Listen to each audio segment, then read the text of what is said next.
This program is a presentation of UCTV for educational and non-commercial use only.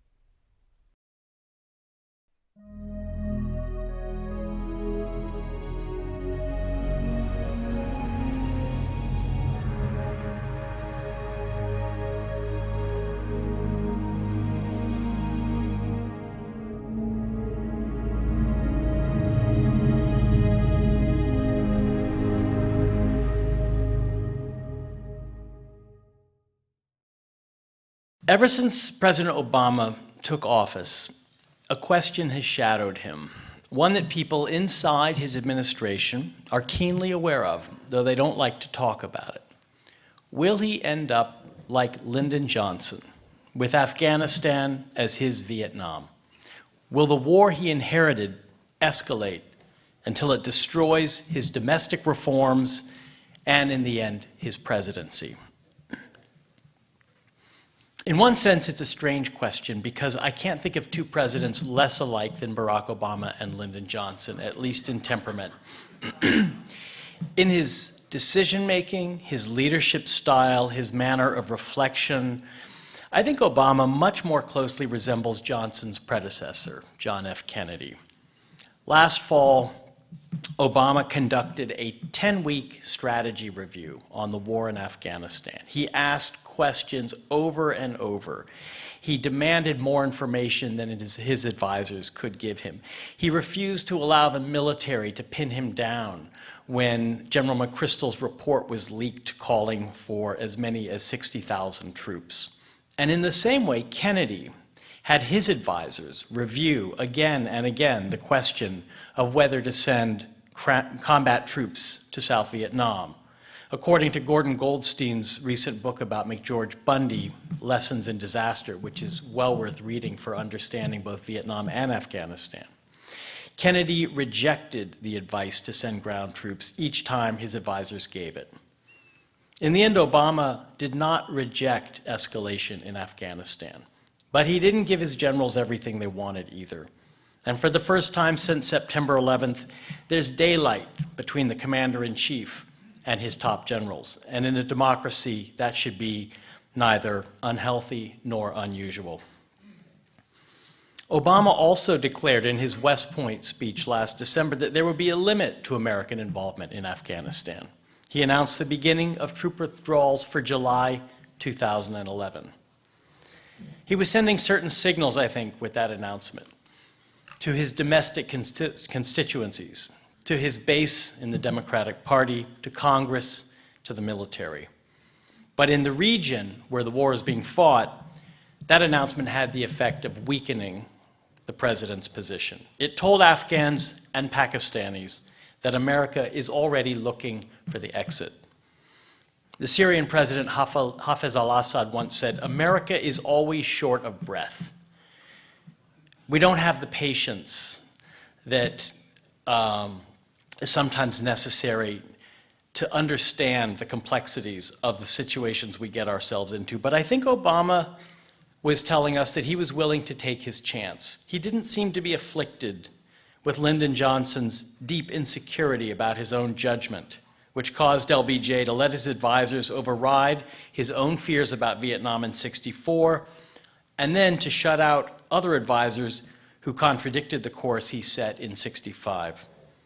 Instead, Obama seems to share with Kennedy a pragmatic instinct, a talent for detached and cold-blooded and even opportunistic calculations. Last year, a White House advisor said to me, "Afghanistan is both the biggest gamble of Obama's presidency and also tricky." And by tricky, I think the advisor meant that it goes against Obama's instincts and judgment to get America more deeply involved in a counterinsurgency war in a pre-modern society halfway across the world. Obama prides himself on knowing the limits of American power. He was a child during the Vietnam War, and he doesn't seem marked by the searing arguments on both sides of that disaster. He doesn't seem to live in fear of charges from the right that he's too soft, which always haunted LBJ and to a lesser extent JFK and almost every Democrat of the generation that preceded Obama, he absorbed Vietnam's lesson about the dangers of American overreach. But he's young and confident enough for that lesson not to take the form of a neurosis. He seems free of Bill Clinton's crippling uncertainty about using American power, and also free of George W. Bush's vanity about his own resolve to use it, which is a reaction to his own insecurity.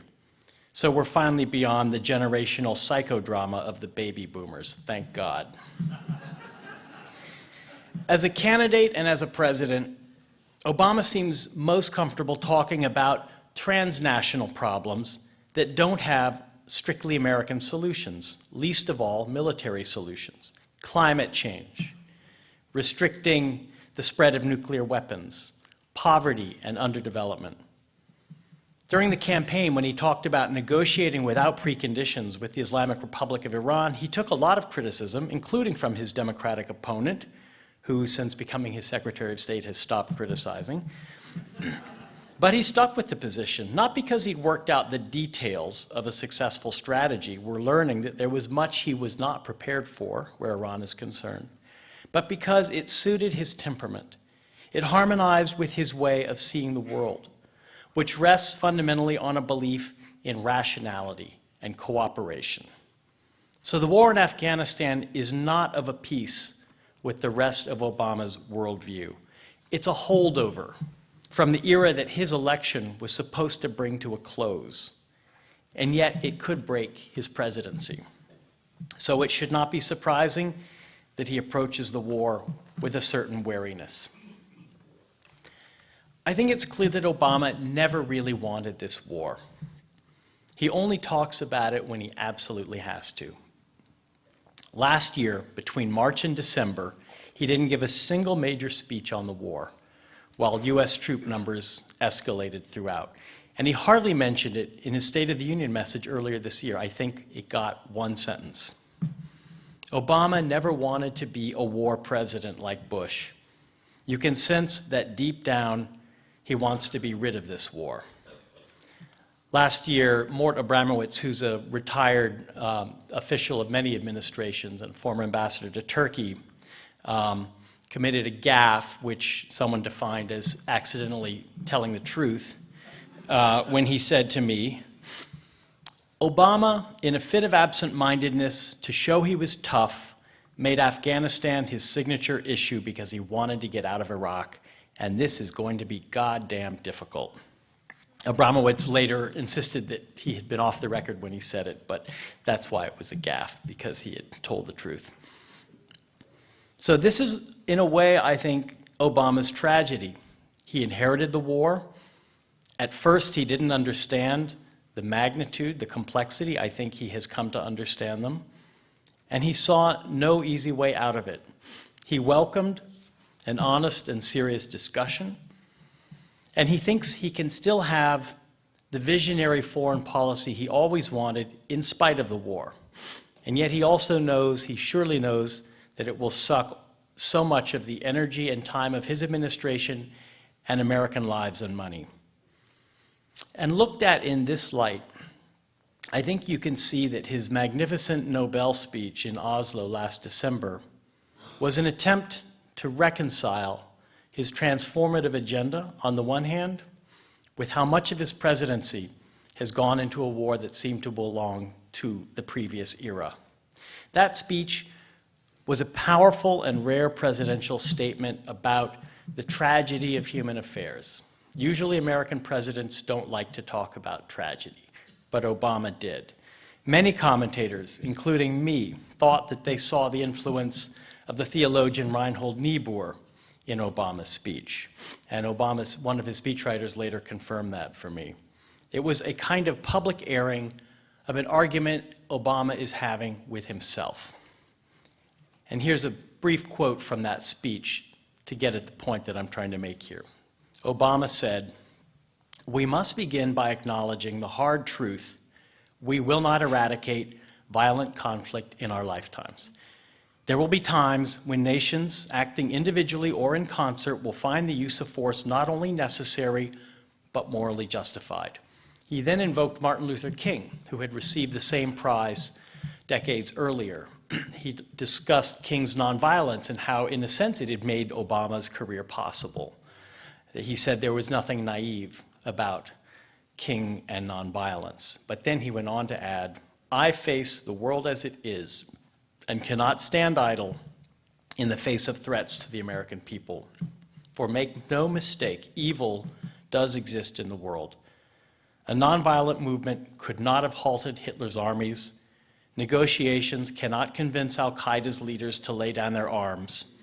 To say that force may sometimes be necessary is not a call to cynicism. It is a recognition of history, the imperfections of man, and the limits of reason. So yes, the instruments of war do have a role to play in preserving the peace, and yet this truth must coexist with another, that no matter how justified, war promises human tragedy. The soldier's courage and sacrifice is full of glory, expressing devotion to country, to cause, to comrades in arms, but war itself is never glorious, and we must never trumpet it as such. So part of our challenge is reconciling these two seemingly irreconcilable truths, that war is sometimes necessary, and war at some level is an expression of human folly. That was Obama at Oslo. Isn't it amazing to have a president who can speak in such sentences and hold such thoughts? As Fitzgerald once said, to hold two opposing thoughts in your head at the same time and continue to function is the definition of a first-rate mind. Obama has a first-rate mind. From the beginning, I've been struck, though, by the language of Obama's war strategy.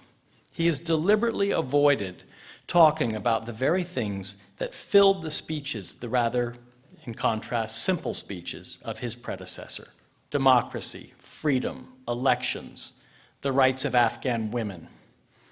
Instead, from the beginning, Obama has put America's war aims in Afghanistan this way, quote, I want the American people to understand that we have a clear and focused goal to disrupt, dismantle, and defeat al-Qaeda in Pakistan and Afghanistan, and to prevent their return to either country in the future. That is the goal that must be achieved. That is a cause that could not be more just, and to the terrorists who oppose us, my message is the same. We will defeat you. So this is tough, hard-headed, realpolitik talk. This talk is designed to discourage any high-flying notions of saving the world or bringing the light of freedom. It's talk that Henry Kissinger or Brent Scowcroft would be comfortable with. In fact, President Obama has said that he admires the foreign policy of the first President Bush, a figure few people would think to associate him with. Obama continually downplays the idea of Afghanistan as a fledgling democracy. And this de-emphasis is part of a larger turn away from the use of moral or moralistic language in Obama's foreign policy. For example, as a journalist, I've developed the habit of noticing how far down a topic appears in a given story. Human rights never appears in what we journalists call the lead of an Obama speech. In his magnificent address to the Muslim world from Cairo last June, another great Obama foreign policy speech, he gave about 4 of them last year, he didn't mention democracy until the 46th paragraph and human rights until the 48th. It's worth asking why. There's an obvious answer. Because this language was tainted, if not corrupted, if not destroyed, during the presidency of his predecessor, and it needed to be locked away in a sterile room for a few years before it could be taken out and used again. In his second inaugural address, Bush told the world, "It is the policy of the United States to seek and support the growth of democratic movements and institutions in every nation and culture with the ultimate goal of ending tyranny in our world. America in this young century proclaims liberty throughout all the world and to all the inhabitants thereof." It was a breathtaking statement, and it left behind the taste of ashes in the world's mouth. The United States will be paying for the bad company that this language kept for a long time. Obama refuses to hold America up as the beacon of freedom around the world. Instead, he has devoted his first year to reestablishing America's credibility as a cooperative member of the community of enlightened nations. And yet, the decision to base the war policy in Afghanistan very narrowly on preventing another 9/11, which is what the justification is, has led to some problems. To be honest about it, it seems like a bit of a stretch. Why are tens of thousands of American troops and thousands of American civilians needed to secure Afghanistan against the Taliban insurgency and reform the Afghan government and economy when the enemy is called Al-Qaeda and happens to be in Pakistan? What do crop yields in Helmand province have to do with Osama bin Laden? Why are we spending tens of billions of dollars on aid to Afghanistan if the point is to destroy a terror network? Why are Marines fighting and dying down in Marja while our troops can't even go where the named enemy actually is, South Waziristan and other tribal areas of Pakistan? And on the other hand, why are we going to start withdrawing next July if what we're really trying to do is rebuild the Afghan state? So these are questions that a lot of people, from Andrew Basovich to Rory Stewart, from George Will to Carl Levin, are asking. These are the Afghan minimalists. They exist on the right and the left. And among them is Vice President Biden. When I interviewed Biden back in 2004, he was complaining that we weren't doing enough nation building in either Iraq or Afghanistan. He was very critical of Bush. He wanted Bush to make good on his promise of a new Marshall Plan for Afghanistan. Do you remember that phrase? Biden told me the story of an Afghan girl who back in the winter of 2002 stood up in a cold, unheated, austere little classroom with one naked light bulb hanging and made Biden promise that he and America would not abandon her. Biden is now the senior person in government asking why we have to be involved in Afghanistan, why we can't pull out most of our troops and use Predator drones and special forces in Pakistan to take out Al-Qaeda. Biden, along with a lot of other Americans, has grown disenchanted with Afghanistan, and especially with Hamid Karzai, and with nation building, and with commitments made to Afghan girls in ice-cold classrooms years ago. Last year, Obama heard all these questions. He heard them first in February and March when he held his first strategy review, and then again in the fall when he held a marathon strategy review that nearly destroyed the public's confidence in him as a commander-in-chief because he had disappeared inside the White House for 2 or 3 months. But in the end, he rejected the minimalist view. And the reason, put simply, is that this had been Bush's strategy all along. And it had helped revive the Taliban and create the disaster in Afghanistan that Obama was dealing with. Last year, I spoke to a guy named Bruce Rydell, former CIA officer, specialist in Pakistan, and believe it or not, a former member of SDS. Yes, there are some SDS-CIA overlaps. Rydell ran the first strategy review in 2009, and he said, with his knowledge of the intelligence on Pakistan, Al-Qaeda does not exist in a vacuum. They're part of a syndicate of terrorist groups. Selective counterterrorism won't get you anywhere because the bad guys don't stay in their lanes. So you can diagram the interconnections between the extremist networks in the mountains of the Hindu Kush, Al-Qaeda, the Afghan Taliban factions, the Pakistani Taliban factions. Last year, a friend of mine, David Rode of the New York Times, spent months in captivity after being kidnapped by Afghan Taliban. It was a pretty horrific experience. He wrote a very illuminating series of articles in the New York Times once he managed to escape, which was miraculous.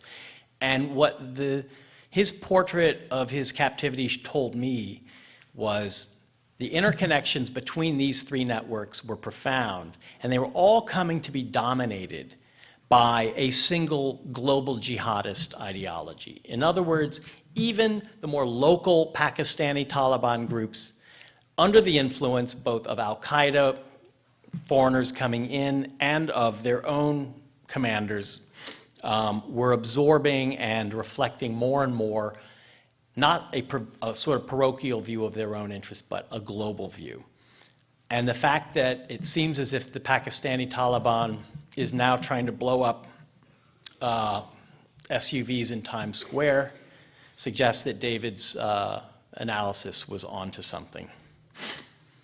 So what we're doing in Afghanistan, to put it in military terms, is we are pursuing counter-terrorist ends by counterinsurgency means. It's like building an entire city in order to create one sniper's lookout. Such a policy is not going to be tenable over the long haul because the public won't stay with it. To the worried politician and the weary voter, there has to be an easier way.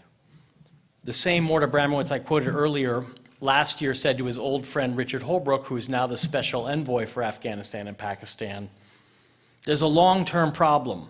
It's going to take a lot of money, a lot of effort. And the administration, in order to get the money, has to convey there's a short-term fix. But there is no short-term fix. That's sort of the heart of the contradiction in pursuing counterterrorism ends by counterinsurgency means. There's a kind of a tragic syllogism at work here. You can't disrupt, dismantle, and defeat al-Qaeda without preventing a second Taliban takeover of Afghanistan. And you can't prevent a second Taliban takeover of Afghanistan without a comprehensive political strategy for Afghanistan. And you can't find a viable political strategy without trying to reform the Afghan government. So we end up exactly where Obama did not want to go, meddling in the messy realm of another country's internal politics. This is nothing new for us Americans. It's difficult for Americans to fight costly wars without invoking some principle higher and more universal than either national glory or territorial gain or even security. It goes back to the words of the Declaration of Independence, written 1 year into our first war to justify it before the opinion of mankind, not as one country's revolution, but as the expression of universal rights. It goes back to the middle of our own Civil War, when Lincoln consecrated a military cemetery to the same abstract truth, to the proposition that all men are created equal, to a new birth of freedom, to government of the people, by the people, for the people. The point of the Gettysburg Address was to assert that self-government could endure. The implication was it would sometimes take killing and dying for. The war that first challenged America's long-standing aversion to entangling alliances was the Great War. To justify ending America's isolation, Woodrow Wilson took up the same language of Jefferson and Lincoln and essentially extended it to the rest of the world. Here's what he said in April 1917. The world must be made safe for democracy. Its peace must be planted upon the tested foundations of political liberty. We have no selfish ends to serve. We desire no conquest, no dominion. We seek no indemnities for ourselves, no material compensation for the sacrifices we shall freely make. We are but one of the champions of the rights of mankind. We shall be satisfied when those rights have been made as secure as the faith and the freedom of nations can make them. And whatever you think about the relative hypocrisy of those words, what matters in this context is that he felt he had to say them in order to justify the war, and that he meant them. And they sound a bit like one of our own recent presidents, don't they? In the language of his second inaugural and many of the speeches he made on the war in Iraq, George W. Bush at times seemed to be channeling the ghost of Woodrow Wilson. And he also channeled America in the aftermath of World War I, which resembled our own age in its cynicism toward glittering generalities and lofty summons. Wars justified by democracy and the promise of peace that end with neither produce a disillusionment unlike any other. And yet, from our historical moment, it's easy to forget that few modern presidents have felt able to enter foreign conflicts without appealing to the idea of democracy and universal rights, without setting out to change the politics of other countries. In his State of the Union message in 1941, the year America entered World War II, Franklin Roosevelt said, "The nation takes great satisfaction and much strength from the things which have been done to make its people conscious of their individual stake in the preservation of democratic life in America. Those things have toughened the fiber of our people, have renewed their faith, and strengthened their devotion to the institutions we make ready to protect."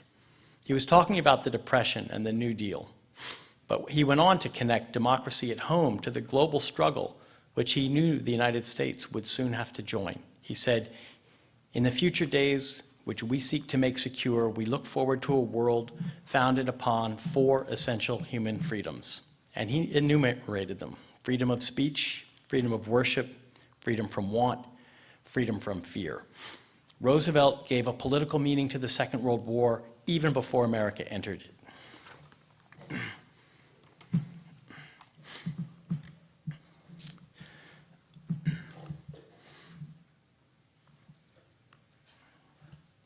By a strange historical paradox, sorry, I forgot to mention Vietnam here, which is going to play a role later in my talk.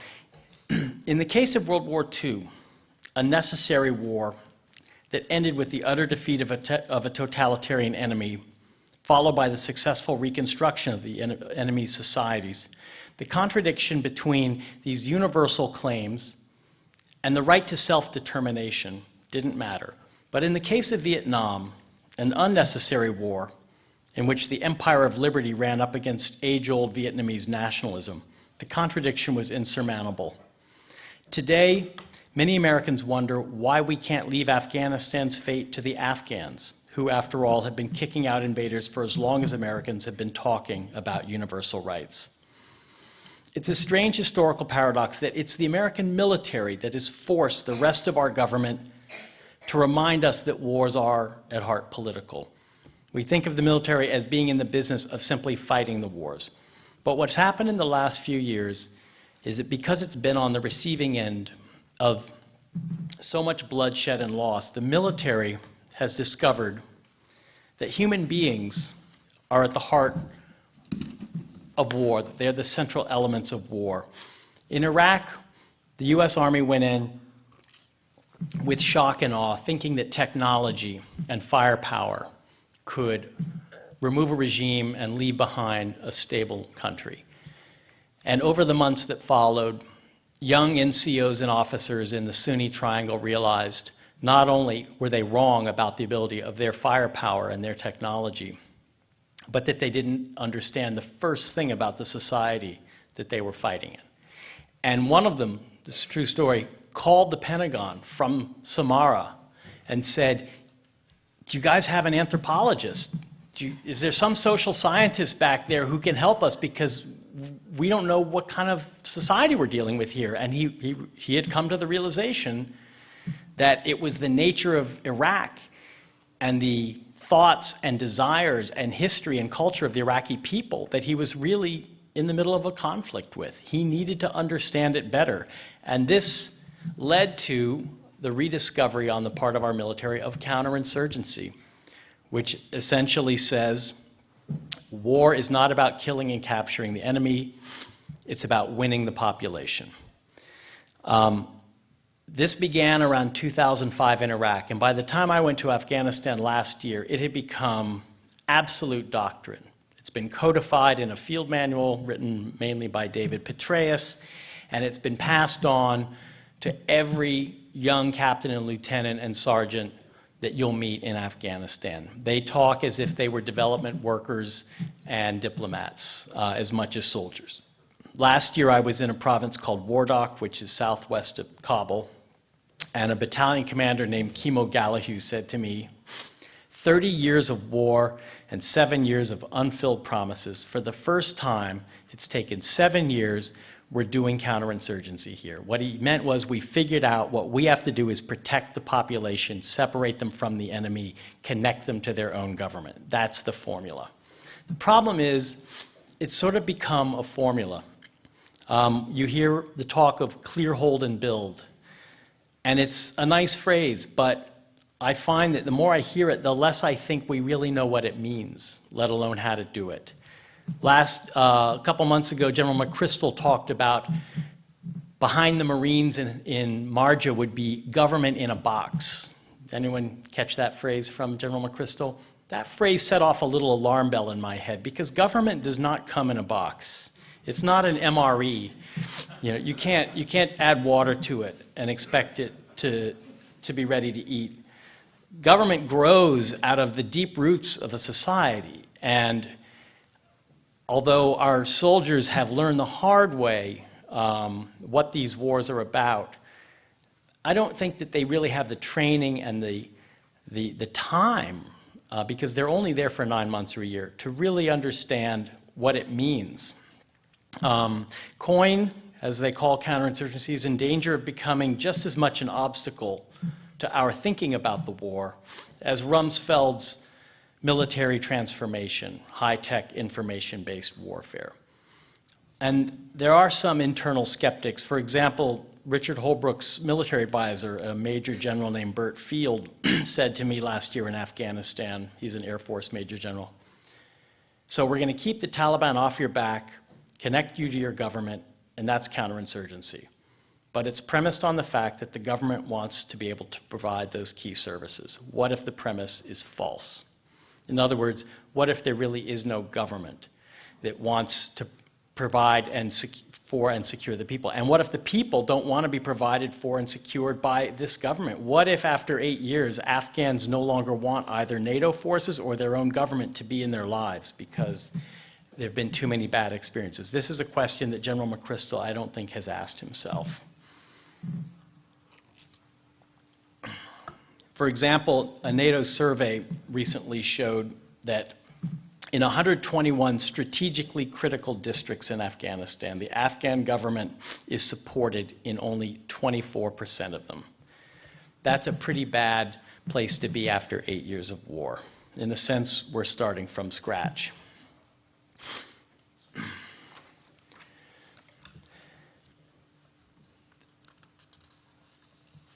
Vietnam is in the title of my talk, and I want to talk a bit about ways in which Afghanistan is and is not like it. No two wars are the same. As Obama himself said, you never step in the same river twice. But there are some similarities that are so palpable that they simply can't be escaped. I spent a couple weeks traveling with Richard Holbrooke and his team in Afghanistan and Pakistan last year. Holbrooke's career began in Vietnam. He spent 7 years working on that war. And he would tell me, don't talk about Vietnam. This isn't Vietnam in 1 minute. And the next minute, he'd be telling me, this reminds me exactly of Vietnam. He couldn't escape it. I mean, think about some of the obvious similarities. There's a rural insurgency. There's a corrupt and, to say the least, unreliable partner in the government that we're supporting. There's a sanctuary for the enemy. In Vietnam, it was across the border in Cambodia and North Vietnam. In Afghanistan, it's across the border in Pakistan. But I think the key similarity is something that Ambassador Tim Carney, who was at the embassy in Kabul and who also started his career in Vietnam, a lot of these guys started in Vietnam, told me when I met him in Kabul. He said, we get into relationships that give the leaders of countries the strength of their weakness. We can collapse the whole thing, but that's all we can do. What other leverage do we have? We can't get them to do what we want if they don't want to do it too. And that is sort of the heart of the problem in Afghanistan, and I think the most important way in which it resembles Vietnam. There are other ways it doesn't, and maybe we can talk about those when I take some questions. I think all of these problems that I'm outlining here have led to a deep confusion in our policy. This confusion, I think, comes from, at its core, a confusion about the ends and the means that I discussed earlier, about what we say we're doing and what we're actually doing in Afghanistan. The administration cannot answer the most basic questions. What does the end state look like? What will it take in terms of resources, Afghan and American? Part of the problem is something that comes up over and over in America's wars, which is what they call interagency competition, meaning different parts of the government that don't work well together and sometimes hate each other. Now, curiously, the main interagency fight that really sabotaged the war in Iraq, which was between the State Department and the Defense Department, is not the problem in this war. By all accounts, Secretary Clinton and Secretary Gates get along very well and see it the same way. The problem is more, I think, between the White House and the rest of the administration. And that's because this is a very White House-centric foreign policy. I've never seen an administration, and more even than the Bush administration, where the president and a few advisors tried to control everything from a very narrow circle in the White House, which means that the rest of the government, which is this huge apparatus, especially when you're in a war as complex as this, is constantly being pulled back. It happened to Holbrooke last year when I was with him. I saw how every time he seemed to get out a little bit ahead of where the White House wanted him to be, they pulled him back. In Kabul, there's also a problem, which is a deep disagreement between our ambassador, Carl Eikenberry, and our commander, Stanley McChrystal. They disagree about troop numbers. Eikenberry wrote a cable back to Washington saying more troops is not going to do it because we have an unreliable partner in the government. While McChrystal was asking for tens of thousands more troops, they disagree about whether we should be arming Afghan militias. So these are parts of the confusion in our policy that are kind of at the operational level, but that are very important. I think another key part of the problem is how personalized this war has become in the person of Hamid Karzai. I sat through a lunch that he and Holbrooke had in Kabul at the presidential palace, and it was really enlightening to watch Holbrooke sort of in his relentless way drilling into Karzai, saying, what about corruption? What about bringing government services into Helmand province behind our Marines? What about this? What about that? Karzai was talking a completely different language, as if he was speaking to be overheard by a large crowd. It was as if he wasn't really speaking to Holbrooke. There was something theatrical. I would even say something slightly crazy about the way Karzai conducted himself in that lunch. Sometimes you pick up little signs from those small details. Last week, Karzai was in Washington, and our policy takes these wild swings between coddling him and confronting him. Holbrooke was confronting him. It led to a blow-up after the elections last August. Obama confronted him when he visited Kabul in March. None of that worked. Karzai has this way of threatening to blow himself up and take us with him whenever this happens. We are tethered to his instability. And so last week in Washington, Karzai had the red carpet treatment. Basically, we've decided if we just treat him with a fawning respect, somehow he'll start doing the things we want him to do, which I think is just as unlikely as that he'll do them when we shout at him. But this is a symptom of a real problem with a war policy that depends on essentially the mood swings of one man isolated in the labyrinth of the presidential palace in Kabul. The problem goes beyond one man, though. The larger problem is with the Afghan state, which is both highly centralized.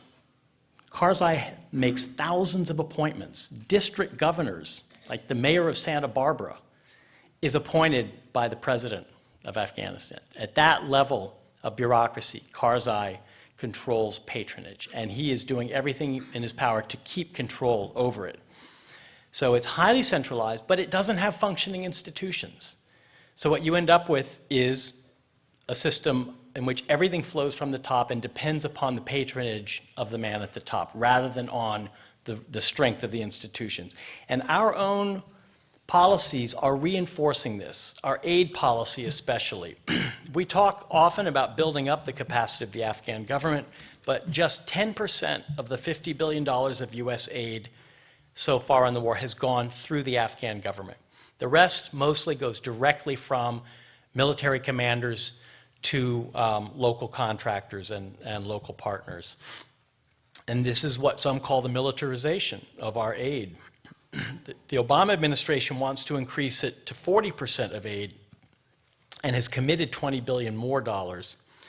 But of our aid, 56% comes through the Department of Defense. We simply don't have any longer a State Department or a USAID that are capable of dispersing aid on this scale. And in fact, in that way, there's been a deterioration since Vietnam. In the last couple of decades, we've essentially allowed the Department of Defense to take over large areas of foreign policy that used to belong to the civilian agencies. The other reason why we're filtering it through the military is we want results quickly, and it's the military that's on the ground able to get money out quickly into quick impact programs, but those have the effect of undermining the local and national governments and don't create real long-term development or stability. They're more about our desire to show the Afghans that we care about them than about a real effort to build up the institutions of the Afghan government. We're impatient. America is short of breath, and this is an eternal dilemma. And the limitations aren't just on the Afghan side, they're on our side as well. We're now in the middle of what's called a civilian surge. Hundreds and hundreds of American civilians in agriculture, justice, USAID, the State Department are being trained and sent to Afghanistan. And the idea is for them to be out in the provinces, working with local counterparts. People have asked, are there really going to be enough of them? My question is not are there going to be enough of them, but are there going to be too many? Do they really know what they're doing? Do they have the expertise to be useful? Are they going to stay long enough to be useful? We now have these very short tours where as soon as you begin to figure your way around a very complex foreign society, you're on your way back home. I'm going to end by talking a bit about Pakistan. You can't talk about the war in Afghanistan without talking about its behemoth neighbor to the east, which is so intertwined in Afghanistan's problems and has been for a long time. Surprisingly to me, Pakistan has been, of the two, the relative success story over the past year. Now, why do I say that? Because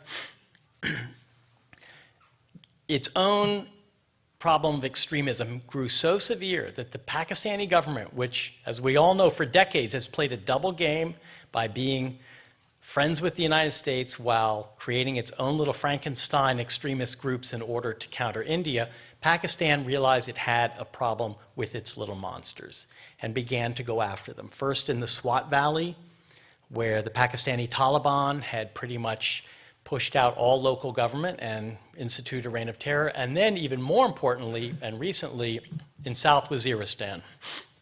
And these are, I think, really important turns in Pakistani thinking. It doesn't mean that they're going to give up their Frankenstein strategy. They still think that India is their biggest problem, and they still think that Afghanistan is a necessary buffer to Indian advances. They're using Afghanistan the same way the British use it, as part of a great game.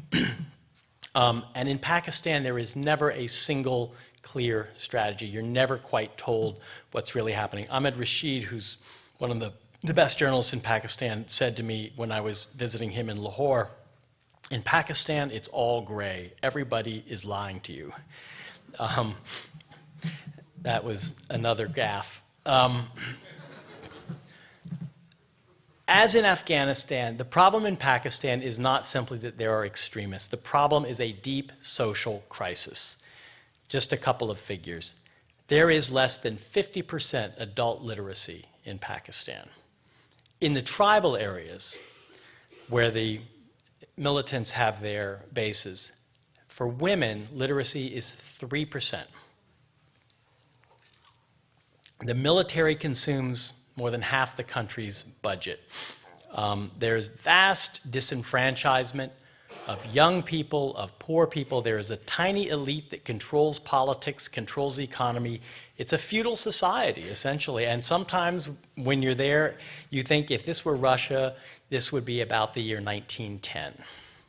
There's a wonderful collection of short stories by a new Pakistani writer named Daniel Muinuddin called In Other Rooms, Other Wonders.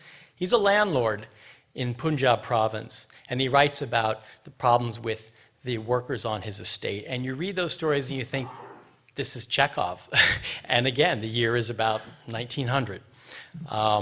So as in Afghanistan, in Pakistan, the problem of extremism and violence and terrorism is inseparable from in Pakistan at least, a deep social crisis that until now the Pakistani state seems unable to do anything about.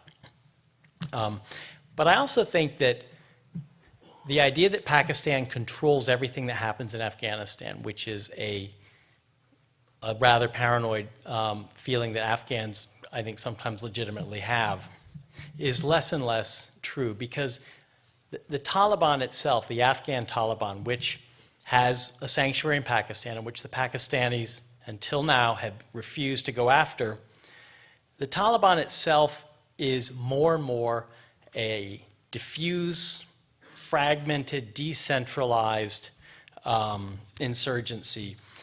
3/4 of Taliban fight within 5 miles of their homes. That's how local it is. That's how much it's somebody who gets pissed off at a local policeman or government official or American and picks up a gun and is paid to do so.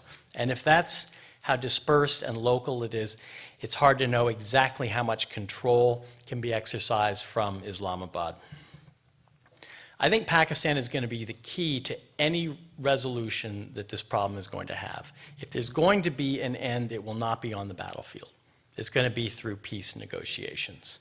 And Pakistan is going to play an essential role, because only when Pakistan feels that its own security concerns have been addressed, that somehow the world has given it a guarantee against India, against its other bogeymen, will Pakistan cease supporting the Afghan Taliban and force the Afghan Taliban to negotiate a settlement. Right now, there's a lot of talk about negotiations. There's a lot of little things going on. My colleague at the New Yorker, Steve Cole, has a really good article in this week's New Yorker about that.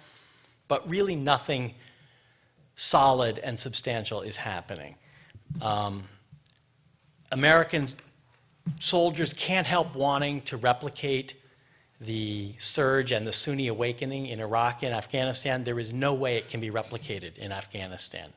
That society is too fragmented, too autonomous. The tribal authorities have been broken down by years of war.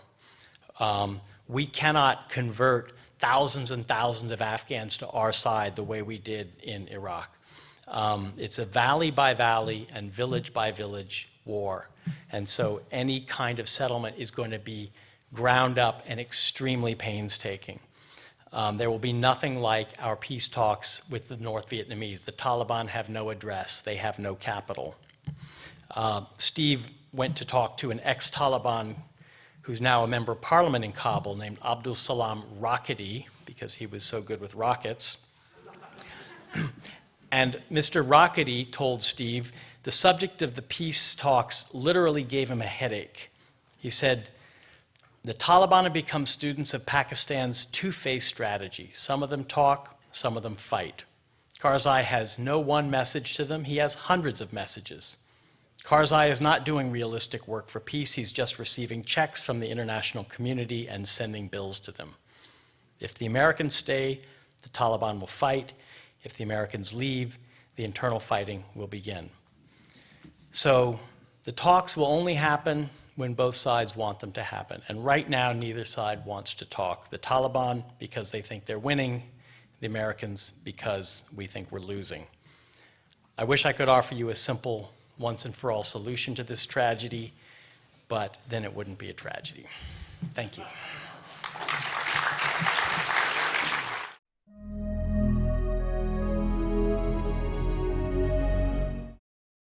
What is the United States going to do that the British and the Russians and others have failed to do? Yeah, that's a question that I think that Joe Biden has asked.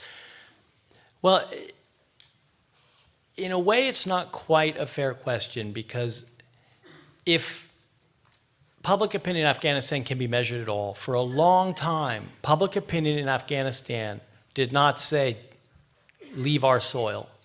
And the reason is, after 30 years of their own wars and wars with the Russians, the Afghans wanted the world's help, including the world's troops. In fact, I think for years, although we made ourselves very unwelcome with a lot of individual actions, Afghans wanted more foreign troops, not less, which sounds perverse to us. Who would want more foreign troops? Well, if you know you don't have your own army, if you know your own police are corrupt, and if you know that the Taliban have already shown you what their rule means, then maybe that's the best of a bad set of choices. I think what's happened now is, after 8, 9 years, that tolerance for foreign occupation, which was always a pretty thin margin, has worn out, at least in the South. And let's remember, we're really talking about one part of Afghanistan here. We're talking about one ethnic group. The Taliban are Pashtun. There are no Tajik Taliban. There are no Uzbek Taliban. So, as Mr. Rockety told Steve Call, if the Americans leave, the internal fighting will begin again. There will be another Afghan civil war. Afghans dread that prospect. The civil war of the 90s was in many ways worse than the Soviet occupation in the memories of a lot of Afghans. So they're also stuck with a damned if you do, damned if you don't situation. So I don't think it's quite so simple as we're living with the same fantasies of control, and the Afghans are showing that they've always been the same cantankerous people who kick out foreign invaders. I think in this situation, after those years of war, it's a little bit different in the minds of both the foreigners and the Afghans. But they've always been at war. They were at war before the Russians came in, which is one of the reasons the Russians did come in. They haven't always been at war. I was just having dinner with a woman who traveled through Afghanistan in the 50s. She traveled to the Khyber Pass, which is now one of the most dangerous places on earth. She traveled from Mazar-e Sharif to Bamiyan. I mean, it's too simple to see Afghanistan as the graveyard of empires, or always at war, tribal society, because Afghans, like all people, have multiple identities, and their history but is my parents changeable. were there in the 30s and 40s, and yes, they could travel in the Khyber Pass, but yes, they weren't at war, yes, they were growing opium, yes, there was continual conflict. Winston Churchill was in the Swat Valley shooting at people. It's just something that always goes on with the Pathans. Well, that's what they do, they fight. I think that, I want to get to the next question, but I think that what you and I are showing is that there's a split in a way between European and American views. And we may well be the naive universalists. I think Europeans are likelier to be the cultural determinists who think that people are the way they are and they're always the same. Obviously, both of those have certain flaws in them, but it's an interesting contrast. I don't think I've read in the New Yorker or Time or the New York Times or the Wall Street Journal a good definition of the word Taliban and the word Al-Qaeda. Words. Thank you. I think Al-Qaeda is easier to define because they define themselves. I mean, it's a hierarchical organization with affiliates all over the world who claim to be the franchise of Al-Qaeda in Morocco, Iraq, whatever, but they're essentially identifying themselves with an ideology of global jihad and with the leadership of that organization, which is now in those mountains. Taliban is much harder to define, you're absolutely right. I met American officers who don't use the word because they think it oversimplifies who they're fighting against, and it, in a sense, encourages them to think of them as all undifferentiated enemies, when in fact, people are fighting for all kinds of different reasons, and some are eminently convertible, if only you could give them a job.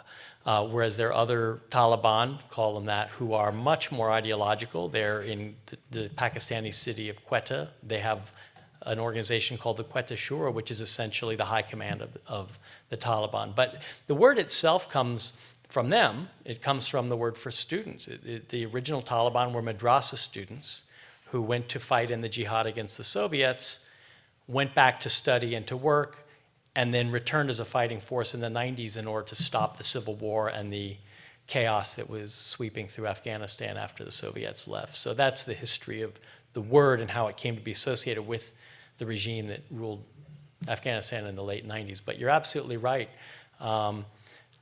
Richard Holbrooke has said we don't really know exactly who the Taliban are, and I think that I'm reading the autobiography right now of a former Taliban leader, Mullah Abdul Zaif, who was their ambassador to Pakistan. You might remember him. He gave a lot of interviews after 9/11. He was the public face of the Taliban.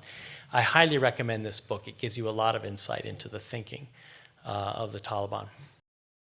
I'm wondering how much credence you put upon General Musharraf's contention that the Israel-Palestine situation is one of the driving forces behind the whole Muslim hatred and resistance to what the Western world is trying to do to them. How do you deal with that? It's obviously a cause. It's an exacerbating cause. I don't think it's the root cause. And I would point you to another book, this by another New Yorker writer, Lawrence Wright, The Looming Tower, which is essentially a history of Al-Qaeda.